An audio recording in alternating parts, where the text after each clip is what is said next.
Yes, I grew up on a dole in a single parent family, been through a little bit of tragedy. Yes, I was around drugs and violence before the day that I started secondary, and that's part of it, not half of it. Get the picture, the rest ain't necessary. Growing up, got a little caught up. But that ain't even half of my life. I was also given the knowledge of self that is all we actually need to survive. So if you saw me, age 9, reading Malcolm, just fine. Teachers still treated me stupid. Students, they couldn't speak English, they put me in groups with. And the irony is, some of the first men to give me schooling, you were called gangsters. But I already explained that we know what the truth is. They used to say, don't be like me. Yeah, I got a name and don't on the street, but nighttime comes, I can't sleep. That's the part fake rappers don't speak. We don't hit the road because we're thugs. Don't come out the room and want to sell drugs. If we got the right guidance and love, would we fight people just like us? How could I knock the hustle to get by? How do you think I ate as a child?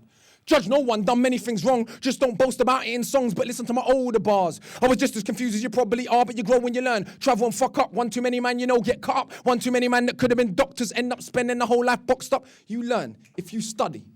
It's all set out just to make them money. No cover. It's all about getting poor people to fight with one another, so it's logical that us killing our brothers, dissing our mothers is right in line with the dominant philosophy of our time, but time is a cycle.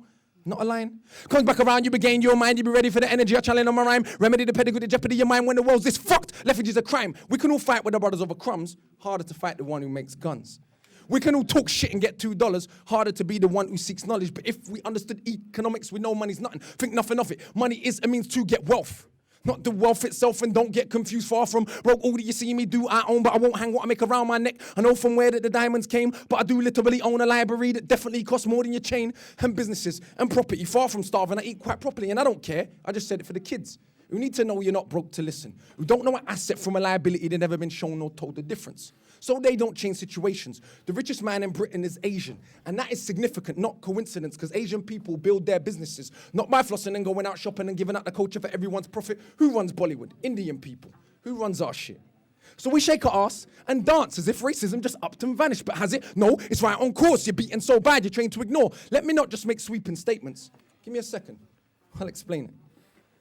For small amounts of drug possession, there's more black people in jail in America than there is for rape and armed robbery and murder all put together.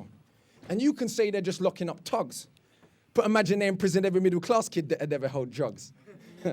Oh, that's right, that'd be your kids. See, it's bigger than that. What is going on with this? Prison in America's private business. They get paid $50K per year per inmate by the state.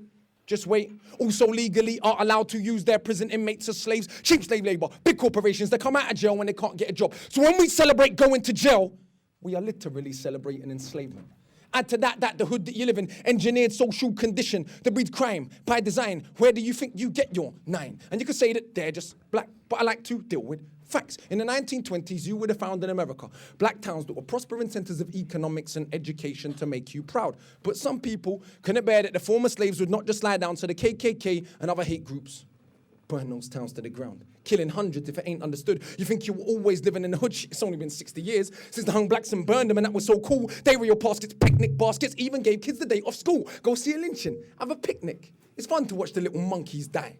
Then people act a little dysfunctional, and you want to pretend that you don't know why. If your skin means you can be killed and you're powerless to get justice about it, it's difficult to figure out how you would then end up feeling about it. And that ain't excuses, just dealing with the roots of abuses that make a reality where a generation of young men speak of ourselves as dirt, casually. That's America. This, Britain. Something similar, some different. In this country, the first enslaved were the working class. What's changed? Worse jobs, worse conditions, most tax. Look where you live and you go to the pub. Friday night, you will fight with a guy, don't know what for, won't fight with a guy in a suit and a tie who sends your kids to die in the war. They don't send the kids to the rich or the politicians, it's your kids, the poor British, that they send to go and die in a foreign land for these wars that you don't understand. And yeah, they say you are British, and that lovely patriotism that feeds you. But in reality, you have more in common with immigrants than with your leaders. I know. Both sides of my family, black and white, are fed ghetto mentality, reality in this system. Poor people are dirt regardless of shade. But with that said, let's not pretend that everything is the same. When our grandparents came here to Britain, if you had a criminal record, you couldn't get in. I'm going to repeat that. When our grandparents came here to Britain, if you had a criminal record, you couldn't get in. That ain't protect them from all of the stupid abuses they would be living. Kicked in the teeth, stabbed in the street, many times firebombed our houses, put feces through our letterbox, and of course the cops did so much about it. Daily, up to the 80s, people spitting in my pram because I was a coon baby. But of course, that has had no effect on why today we are crazy. And none of this was for any good reason. They were just dark and breathing. To ease the guilt now for all of this treatment, constant stereotypes are needed. So if I celebrate how big that my dick is, bricks that I'm flipping, clips that I'm shaking, chicks that I'm hitting, I'm playing my position. But if I teach the kid to be a mathematician and I'm messing with the schism, how they going to fill a prison when materialism is no longer our religion? What do you think we got now in Britain? just like America. Private prisons. Prison for profit. So that means when your kids go jail, people make money off it. So keep environments that breed crime, build more jails at the same time, market badness to the kids in the rhymes. Long as rich kids ain't dying, it's fine. Get up to the point where some are so lost to actually believe if they don't celebrate killing themselves off, it's because they're soft. Was Malcolm soft? Was Marley soft? Tell me, was Marcus Garvey soft? Well, was Muhammad Ali soft? Nah, I think not, but they want us to think that the road is cool. Being on road is all we could do, but we don't control the wholesale production, so who benefits from us moving the food? Or thinking there's no way out of road life, but Malcolm X used to hustle on the roadside. And Marcus Garvey organized more than 6 million people with no Facebook or Twitter. Why is it something that you can't equal? Shit. One of my own homeboys did a 10 straight in the boxing yard. Now what's he doing? Passing his doctor, but don't tell me that it's too hard. Who trained you to believe you're inferior? Sungbo Eredo in Nigeria are the remains of an ancient moat. Dug 1,000 years ago, 20 meters wide, 70 down. Round the remains of an ancient town that's 400 square miles around. 400 square miles around. Please don't believe me. It was a documentary on BBC, but we ain't studying history. Too busy watching MTV. And MTV said, wear platinum. Now everybody want to go and wear platinum. And MTV said, pop magnums. Now everybody want to go and pop Magnum. If MTV said, drink prune juice, you would start hearing that in tune soon. Hey, today I never wore my Cartier. Is it now less important what I got to say? Oh, when I drive a Mercedes, by the way, so everybody listen to what I got to say. Does that make you all happy? Oh, but shit, my head's still nappy. Think for myself, so some mad at me. But on a mic ain't not one bad as me. All of this here's good for the rhymes. They put us in the same place at the same time, and it's clear to everybody I'm out of my mind. Some of these guys are running out of the rhymes. Clear to everybody that has got ears. I'm the guy that they just might fear. They don't want to get near, but they can't have a peer or dear. I'm hard liquor, you're just like beer. Front on the kid for another 5 years, but come to my shows and some criteria see it mean that much to them. It's a movement. I don't speak for myself, but a unit. Black, white, man, woman. Anyone who respects truth, we put him. Dudes are like no dinner, we're just pudding. Yeah, you're sweet, but no substance pudding.